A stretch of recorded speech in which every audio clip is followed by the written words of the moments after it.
Hello Kadapa friends, మరో కొత్త వీడియోస్తో మళ్ళీ వచ్చేసాను.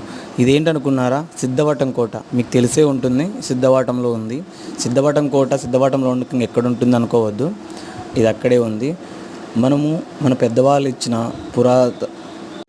పూర్వపు ఆస్తులను ఎలా జాగ్రత్తగా చూసుకుంటామో, మన పురాతనమైనటువంటి స్థలాలను, కోటలను కూడా అలానే జాగ్రత్తగా చూసుకోవాలి. వాటిలో ఇది కూడా ఒకటి. చాలా పెద్ద కోట. ఇదే ద్వారము. చాలా బాగుంది. ఇప్పుడున్న జనరేషన్లో చాలా టెక్నాలజీస్ ఉన్నాయి, చాలా వెహికల్స్ ఉన్నాయి, పెద్ద పెద్ద యంత్రాంగాలు ఉన్నాయి. కానీ అప్పుడు కట్టినటువంటి గుళ్ళు కానీ, కోటలు కానీ ఏవి మనం నిర్మించలేము. ఎందుకో తెలుసా? పెద్ద రీజన్ ఏమీ లేదు. వాళ్ళంత బలవంతులు మనం కాదు కాబట్టి. వాళ్ళంత బలవంతులు మనం కాకపోయినా కనీసం వాళ్ళు నిర్మించినటువంటి గుళ్ళను, కోటలను అయినా మనం రక్షించుకుందాం. ఇదే సిద్ధవటం కోట. మీరు చూడకుంటే ఖచ్చితంగా వెళ్ళి ఒకసారి విజిట్ అయ్యి రండి. చాలా బాగుంటుంది.